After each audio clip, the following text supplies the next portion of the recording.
And welcome to another video. You may or may not notice, but I've got a very hoarse voice, very croaky. That's because I'm just recovering from a chest infection. So we're not going to be doing an overnighter today. We're actually going to be doing, I guess, a wee tutorial on how to make fibres and cordage out of stinging nettles. So come along, I'll show you how to identify a nettle and how to pick a nettle without getting stung. And then we'll find somewhere nice to sit and we'll make some cord. The first thing you need to be able to do is identify a stinging nettle, and I'm sure that most of you watching this video will know what a nettle looks like. I think there's 5 different species of stinging nettle in the UK. I could be wrong, but characteristically nettles, they have these tiny flowers that sort of look like little cascading ribbons. These flowers are actually edible and they've got like a nutty taste to them. You can add them to bread and things like that. They can grow anywhere from 2 foot to 6 foot high depending on the species, and obviously they sting you if you touch them without protection.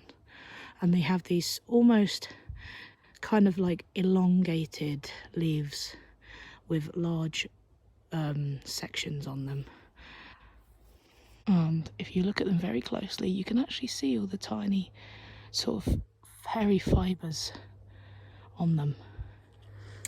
When you're choosing stinging nettles, obviously you want the longer the better, but also it's recommended that you use the nettles that have a dark red stem because they actually produce the strongest fibre.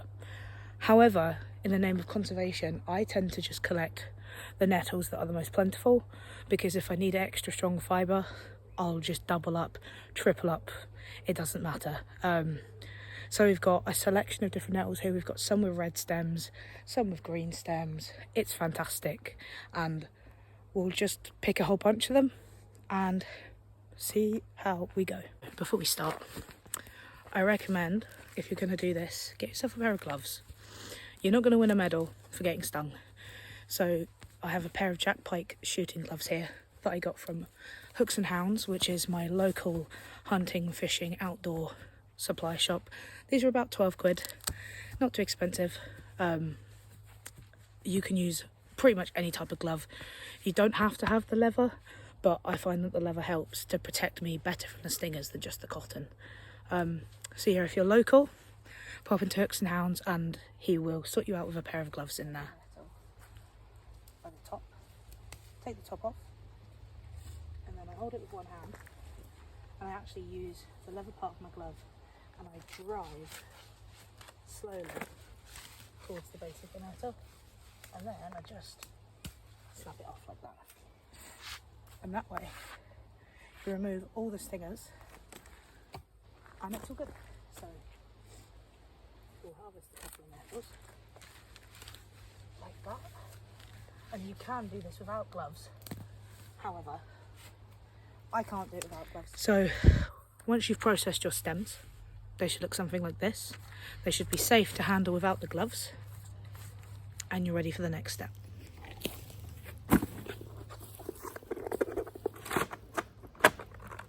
So once you've found a nice place to sit, with or without a seat, the seat is optional. What you're going to do is you're going to take your stems and you're going to just flatten them a little bit. Sometimes you'll need a rock to do this. You can use your teeth, because obviously they're now safe from stingers, but you just want to flatten that nettle a little bit, and this is so that you are breaking up the pith on the inside, and then it enables you to get your fingernail in there like that. And we're not breaking the nettle per se, we're not damaging the pith in any way, we are literally just opening it up along its length, like so. So once you've managed to flatten your nettle and get your fingernail inside, you want to split the nettle in half. Well, I say split it in half, but more open it up nice and carefully. It might need a little bit of persuasion, a little bit of patience. You want to try and keep the split as even as possible as well. Once you have your nettle open and flat, you're going to just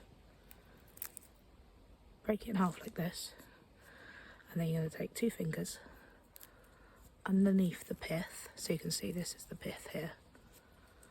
2 fingers underneath the pith, and you're just going to separate the pith from the outer fibres like that.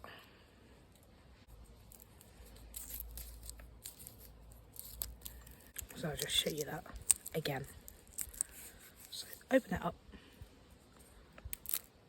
snap it, and remove the fibres from the pith on the inside like that. Once you've done that, you'll end up with a bunch of stuff that looks something like this. There's one more step to do. So these sections here, these are called the nodes, and obviously that's where all the fibres are joined.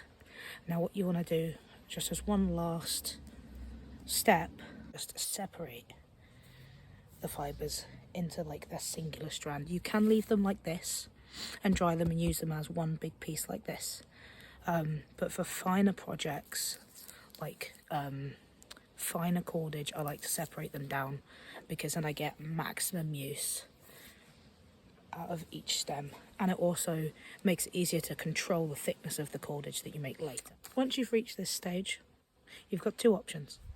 You can leave them like this, take them home and let them dry, or you can spin them into a cordage straight away. So for the sake of this little tutorial, I will show you how to spin them as they are. Now you have to remember that these will shrink when they dry, so any cordage that you make will unravel slightly and kind of lose its structural integrity.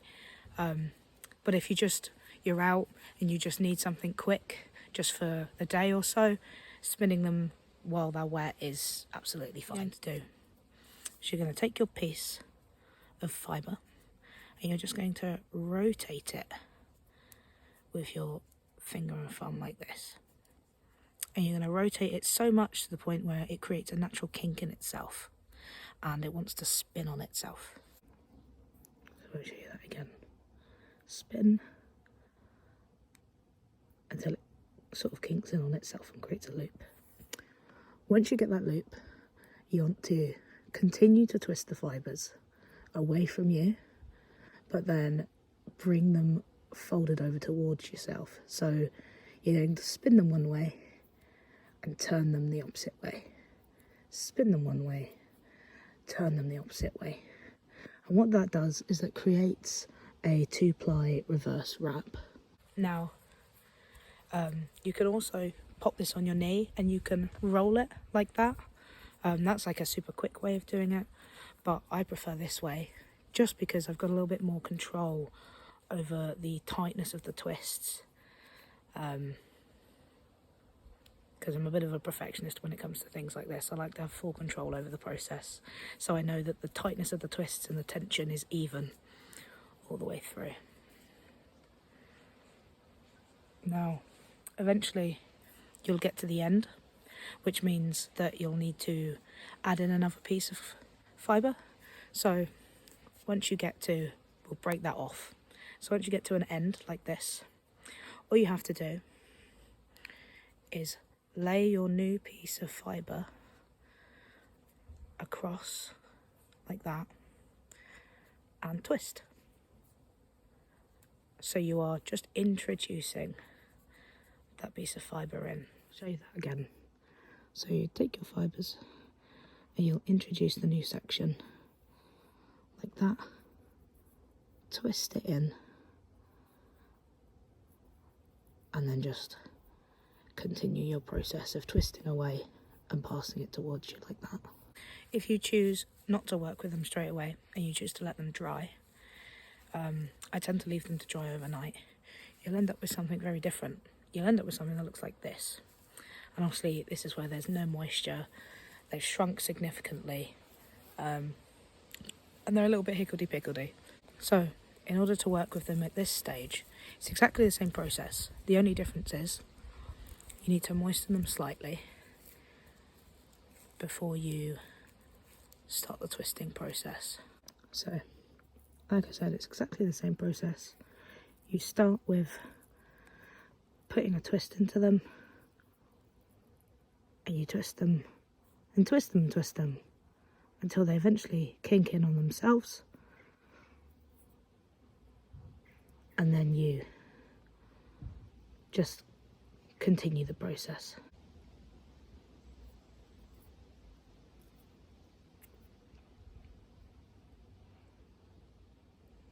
The process is exactly the same.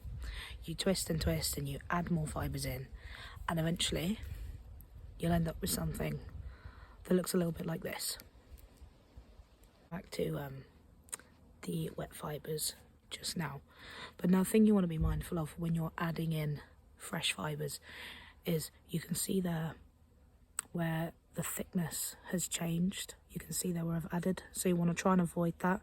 You want to try and see if you can keep it an even thickness all the way across, just because thin areas will create weakness, but it seems pretty strong to me.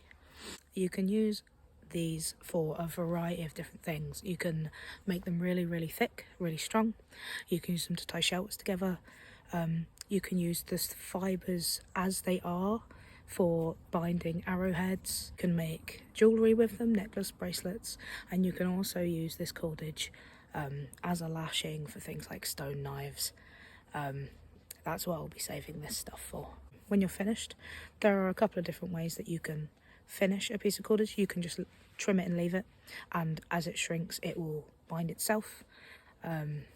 You can fold them in on themselves like this and give them a spin, and as they dry they'll stay together. But me, I'm boring. When I finish making a piece of cordage, I literally just put a knot in it like this. Here you can see we've got the nettles as they are once they've been processed, the fibres, the cordage, and some examples of what you can make. Stinging nettles are not the only thing that you can make cordage from. You can make cordage from all sorts. Obviously stinging nettles is the first choice. This was made out of some reeds. This was made out of spruce root, so just the root from a spruce pine tree, things like that. And this was made from willow bark. Also make something called a withy out of hazel saplings, and that's just where you put a snap or a break in a hazel sapling and you twist it until it becomes loose and it goes all flexible like a piece of rope. That's a really cool thing to know how to do as well. I would say stinging nettle fibres are definitely my favourite. I feel like they're the more versatile option. And there you have it. A really quick, simple tutorial on how to make cordage or rope or anything like that you might need from stinging nettles. This video was a lot of me talking and gabbing on. It's not an overnighter, it's not a lunch in the woods, it's just a very simple how-to, simply because I've had a couple of people asking me if I could show them how to do it, and the easiest way to show you is to make a video. So that's it from me for now. If you like what you see and would like to see more videos from me, and if you'd like to see more videos like this where I actually demonstrate a skill and walk you through how I do things, let me know in the comment section. But that's it from me for now. I'll be back with some overnighters very, very soon once my chest infection has fully cleared. But yeah, so that's it from me. Thanks for watching, and I'll see you in the woods.